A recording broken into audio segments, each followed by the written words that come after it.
Hey, what's up all my jokers? For this week's video, I went and challenged myself to create a budget build of $700 using new parts, no bundles, no RGB, and one color theme. Originally, it was going to be two budget builds, each with a budget of $700. I was going to do a black one and a white one, but the second CPU was a no-show, and the white parts apparently take longer to ship and wouldn't make it in time for this video. So I just stuck with the black themed build, and will most likely do the all white themed another time. Anyway, before we get into the thick of it with this build, please give a like, comment any thoughts you have, and consider subscribing. It helps out the channel a lot, and it deeply motivates me to know that I'm entertaining you guys with these videos. Hope you all enjoy the build, and we'll see you at the end of the video.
taking over.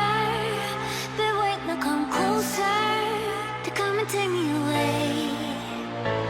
And I can feel my heart skip every time that I slip. I wanna run away.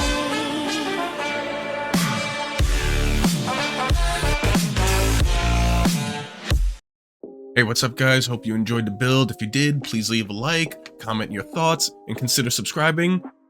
Really help out the channel and keeps me motivated knowing I get to entertain you guys with these builds and my anime videos.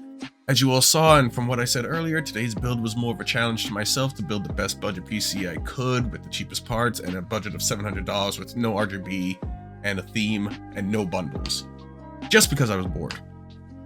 Now, some talk on the build. As you witnessed in the video, the case for this build is the Cooler Master Q300L version 2 black case, which I got at $55 on Amazon, and in it the MSI A620M motherboard, which I got only because of the price of $70, which I couldn't find for other micro ATX boards. Wasn't the best, but it got the job done. If you're looking for a super budget board without any extra features and is under $100, brand new, and micro ATX, then I say go for that one. Next, for the CPU, I used a Ryzen 5 7500F, which I got for $122 on AliExpress, and along with it the Intel Arc A750 ASRock Challenger GPU, because I never used an Intel GPU before. The performance wasn't fantastic, but I wasn't really looking for something all that impressive, but it did offer decent performance in the games and we played in high settings, and with the budget of $700, it makes it for a great budget build. If you guys are interested, I'll leave a link for all the parts of this build in the description down below, along with alternative parts you can use if you have a negotiable budget. I'll also be leaving links for the parts of the white version of this build as well for those of you who like the clean look of a white budget build. Lastly, the final pricing of this build came down to $685. That's including the cable extensions and the USB 2.0 to C adapter I had to get because the motherboard didn't come with a USB-C cable for the case. Still, we stayed under the budget by $15, which is a win in my book. And if you're curious, the white version of this build came around to $704 when I did the math, because the white parts were a bit higher priced as per usual with white PC parts. Still, just $4 over the budget isn't anything to cry about. Thank you all for watching till the end, and once again, if you enjoyed the video, be sure to give it a like, comment any thoughts you may have, and consider subscribing for more PC and anime content. Thank you and have a good night.